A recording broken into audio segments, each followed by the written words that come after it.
ତେବେ ଆଉ ବିଳମ୍ବ କାହିଁକି? ପ୍ରସ୍ତୁତ ହୋଇଯାଆନ୍ତୁ। IPL ମାଧ୍ୟମରେ କୋଟିପତି ହେବାର ସୁଯୋଗ ଆପଣମାନଙ୍କ ହାତ ପାହାନ୍ତାରେ।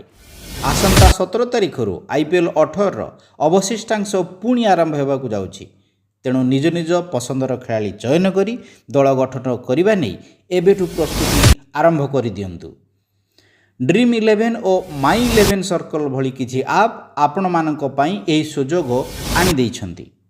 ତେଣୁ ସତର୍କତା ସହ ଆପ୍ ଡାଉନଲୋଡ୍ କରି ଆପ୍ ଗୁଡ଼ିକର ସର୍ତ୍ତାବଳୀକୁ ଅନୁସରଣ କରନ୍ତୁ।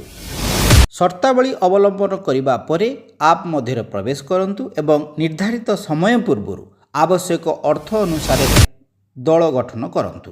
ଯଦି ଆପଣ ଦଳ ଓ ଖେଳାଳି ଚୟନରେ ଦକ୍ଷତା ରଖିନାହାନ୍ତି ବୋଲି ଭାବୁଛନ୍ତି, ତେବେ ଅନ୍ୟର ସହାୟତା ନିଅନ୍ତୁ।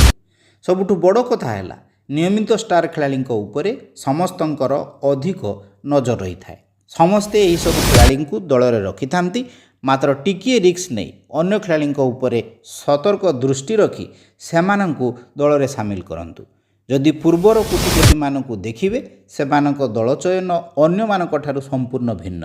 ଆପଣ କେବେ ବି ସେ କଥା ଭାବିପାରିବେ ନାହିଁ। ଏଭଳି ରିସ୍କ ନେଲେ ଯାଇ କୋଟିପତି ହେବାର ସୁଯୋଗ ଅଧିକ ରହିଛି। ଅଜଣା ଖେଳାଳି ଆପଣମାନଙ୍କ ଭାଗ୍ୟ ଫିଟାଇ ଦେଇପାରନ୍ତି। କେତୋଟି କଥାକୁ ଗୁରୁତ୍ୱ ଦେବେ। ପ୍ଲେ ଅଫ୍ ନିକଟତର, ତେଣୁ ଅଲରାଉଣ୍ଡର ଓ ବୋଲରମାନଙ୍କ ଭୂମିକା ଗୁରୁତ୍ୱପୂର୍ଣ୍ଣ ରହିବ। ତେଣୁ ଦଳରେ ବୋଲର ଓ ଅଲରାଉଣ୍ଡରଙ୍କୁ ବ୍ୟାଟରଙ୍କ ଅପେକ୍ଷା ଅଧିକ ଗୁରୁତ୍ୱ ଦିଅନ୍ତୁ। ମୁଁ କହୁନାହିଁ ଯେ ଦଳରେ ବ୍ୟାଟର ଆଦୌ ରଖିବେ ନାହିଁ। ଏମିତି ସନ୍ତୁଳିତ ଦଳ ଚୟନ କରନ୍ତୁ ଯାହା ଆପଣଙ୍କ ପଏଣ୍ଟ ବୃଦ୍ଧିରେ ସହାୟକ ହେବ ଏବଂ ଆପଣ ଭଲ ର୍ୟାଙ୍କିଙ୍ଗରେ ରହିବେ। ଘରୋଇ ଓ ବିଦେଶୀ ଖେଳାଳି ବିବେଚନା କରି ଦଳ ଚୟନ କରନ୍ତୁ ନାହିଁ। ଆପଣ ପ୍ରଥମେ ଯେଉଁ ଖେଳାଳିଙ୍କୁ ଦଳରେ ରଖିବେ ସେମାନଙ୍କ ଉପରେ ବିଶ୍ୱାସ ରଖନ୍ତୁ। ଦୃଢ଼ ବିଶ୍ୱାସ ଥିଲେ ନିଶ୍ଚିତ ସଫଳ ହେବେ। ଆଉ ଗୋଟିଏ କଥା ହେଉଛି, ଖେଳରେ ଅର୍ଥ ସମ୍ପୂର୍ଣ୍ଣ ଚାଲିଯିବାର ସମ୍ଭାବନା ରହିଛି।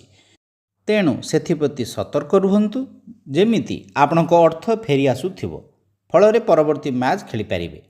ଅଧିକ ବିବରଣୀ ପାଇଁ ଚ୍ୟାନେଲକୁ ସେୟାର ଓ ଲାଇକ୍ କରିବା ସହ ସବସ୍କ୍ରାଇବ୍ କରନ୍ତୁ।